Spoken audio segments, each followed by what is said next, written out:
Hi, I'm Paul, and I'm going to give you here my answer to a part one question. The question is, have you ever received a great gift?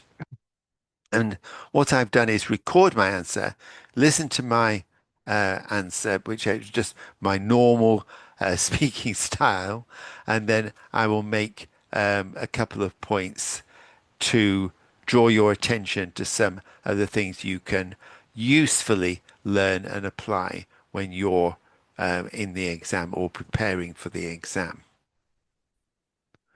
Yes, I think so, many times.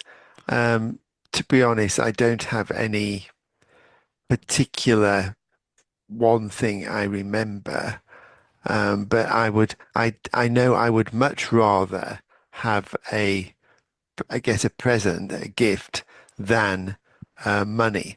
So some people, when I was young, would give people money, some family members, but I would definitely much rather get a gift. And I think that, if it's something that if the person has chosen it thinking about me, then it's going to be great. I like to get presents. Okay. So um, so that's uh, my answer. And we say, uh,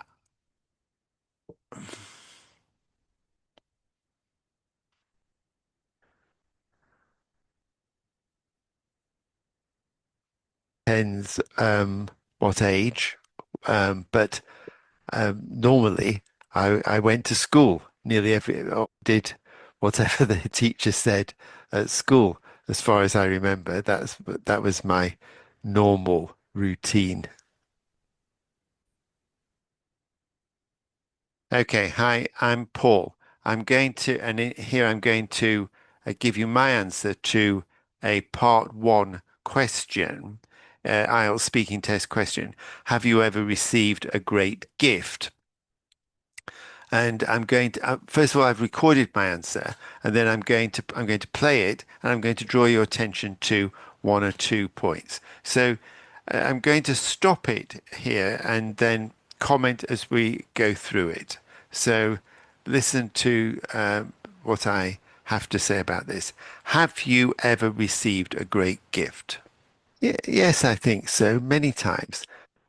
Yes, I think so many times. So I'm answering the question. Clear answer at the beginning.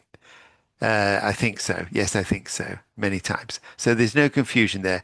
And I have not repeated the question. I don't say, yes, I have received a great gift many times. Yes, I think so many times. To be honest, I don't have any particular one thing I remember. To be honest, fillers. I don't have any particular one thing I remember. So I'm just thinking, I'm not polishing my sentence. I can't remember any particular one special thing. That's what I'm saying. Of course, if I just suddenly said, yes, this, that would be strange because well, in my opinion anyway, people don't normally carry the memory of the best thing they've been given or great thing they've been given in their head. I'm thinking, I don't have any particular one thing, but I know I would much rather have. So I know I'm rephrasing, thinking what to say. This is normal. For I get a present for any particular one thing I remember. But I know I would much rather have I get a present, a gift, than money. So I know I would much rather get a present than money. I remember clearly. Now, you could say when we might say I remember that when I was a child, I would have much rather. But this is fine for the normal speaking because speaking is not a kind of textbook writing exercise. And here we're using this nice pattern. I would much rather get A than B, or much rather do A than B. And this is a good, nice, clear, language pattern to use in the exam. This is one of the patterns I t tell students to use in part one. Some people, when I was young, would give people money, some family members, but I would definitely much rather get a gift, and I would definitely much rather get a gift. So adverbs as well are a nice feature to use in your speaking. I would definitely much rather get a gift. You always want to draw attention to the things you're saying which are good. I would definitely much rather A than B. I think that, if it's something that if the person has chosen it thinking about me, then it's going to be great. I like to get that's my conditional. If the person has chosen it thinking about me, then it's going to be great. I like to get presents, so I'm not being picky. Oh dear, that's not my perfect present. I think it's great to be given things.